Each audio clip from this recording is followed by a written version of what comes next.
Hello दोस्तों, कैसे हैं आप लोग। उम्मीद करता हूँ आप लोग अच्छे होंगे। दोस्तों आज हम बात करने वाले हैं भीष्म जी के पास कर्ण के किस सवाल का जवाब नहीं था।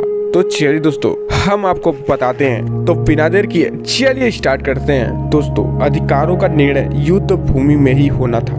तो भीष्म जीवन भर अपने अधिकारों और कर्तव्यों की परिभाषाओं में क्यों उलझे रहे। अपने कर्तव्य पूर्ण करने के पश्चात आज वह इसलिए व्यतीत थे कि वह अपनी पराजित आत्मा के साथ उनका प्रयाण संभव था। पुत्र भीष्म भर्राए गले से बोले, मैं तुम्हारा पुत्र।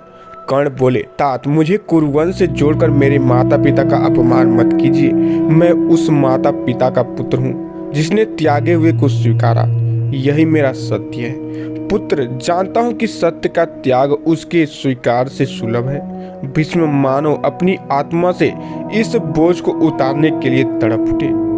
तुम्हारे जन्म का सत्य छिपाने के लिए कुंती ने पास गहरा कारण था। जो सत्य छिपाया जाए वह सत्य नहीं, मात्र औपचारिकता होती है।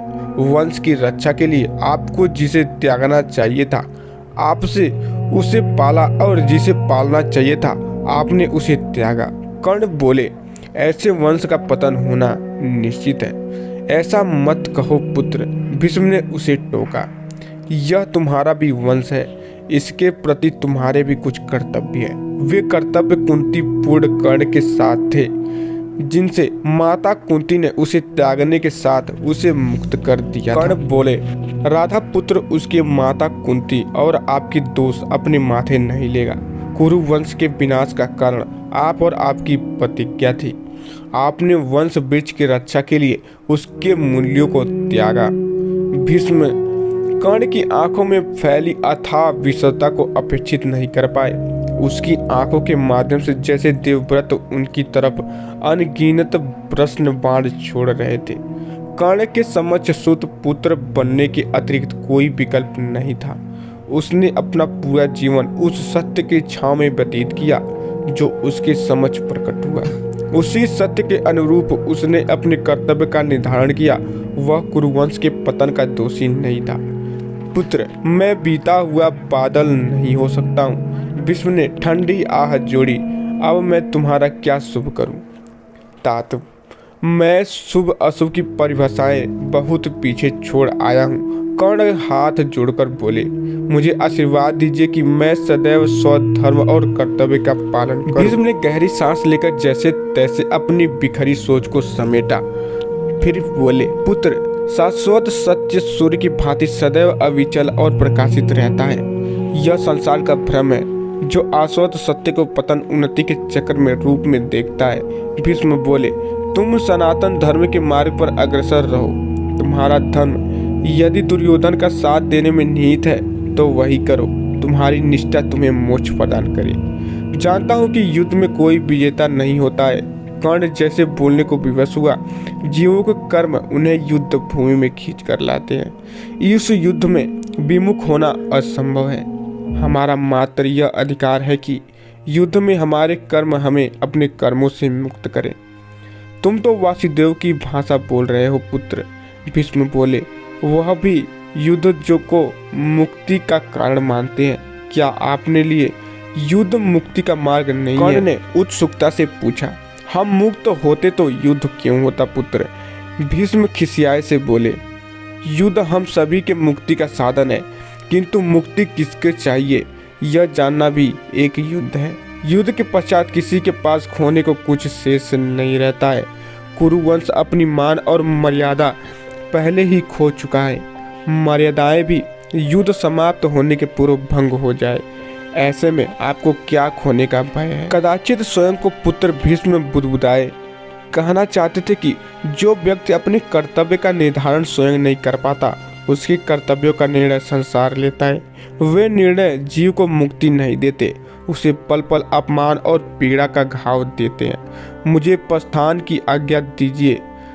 कर्ण हाथ जोड़कर मार्मिक स्वर में बोले, मैं आपके कर्मों का निर्धारण करने योग्य नहीं हूँ। मेरे कर्तव्य अभी शेष हैं। व्यूह संयोजन में मुझे उपस्थित नहीं देख दुर्योधन चिंतित होगा। पुत्र मेरे पश्चात तुमने स्वयं के स्थान पर द्रोणाचार्य को कुरु सेनापति के पद पर नियुक्त करने का सुझाव दुर्योधन को क्यों दिया?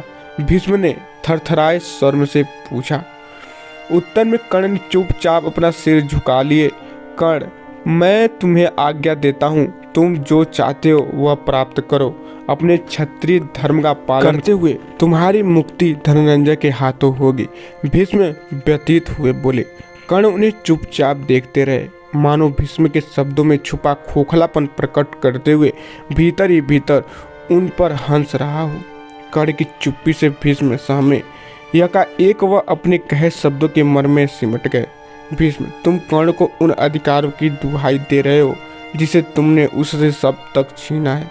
जब वह विवश था, जिस कर्ण को उसके अधिकारों से वंचित रख तुमने उसका सत्य संसार से छिपाया, उसे अब किस अधिकार से तुम आदेश दे रहे हो? जय हो तुम्हारे क्षत्रिय तत्व की, जय हो तुम्हारे पौरुष की। ऐसे पुरुष को शिखंडी से पराजित होना स्वाभाविक था। तुम्हारे साथ जो अनुचित हुआ उसे सही करने का यही उचित समय है। पुत्र, भीष्म की व्यवस्था जैसे ठिठाई में बदल गई थी। तुम चाहो तो यह विनाश रुक सकता है, कुरुवंश में पुनः शांति स्थापित हो सकती है। क्या आपने पांडवों को मेरा सत्य बताया? महात्मन, कर्ण ने सहजता से पूछा। भीष्म जैसे कई हाथ नीचे धरती में जा गड़े। कर्ण की आंखों से छलकते अविश्वास और पुनः छले जाने की पीड़ा में भीष्म का रहा सहा अस्तित्व भी चाहता रहा। कदाचित कर्ण भीष्म का उत्तर जानता था, इससे पूर्ण भीष्म अपनी विवशता किसी और निर्जल रूप में प्रकट करते। वह उन्हें प्रणाम कर तेज कदमों से शिविर से निकला।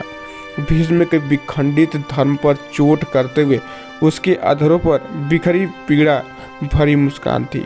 भीष्म को अपने खोखलेपन के विस्तार का जैसे आभास हुआ। कर्तव्य पूर्ति के आड़ में उन्होंने सत्य का व्यापार किया। कर्ण को उसके जन्म का सत्य बताया, किंतु पांडवों से उसका सत्य अप्रकट रखा। अवसाद से बोझिल भीष्म का दिल जोर से हिचका।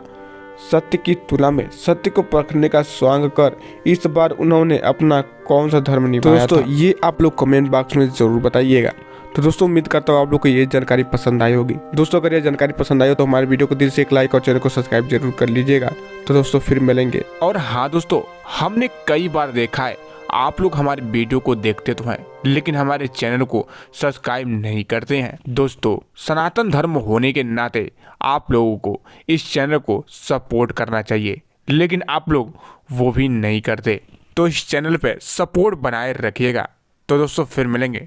तब तक के लिए जय हिंद, जय भारत और जय श्री राम।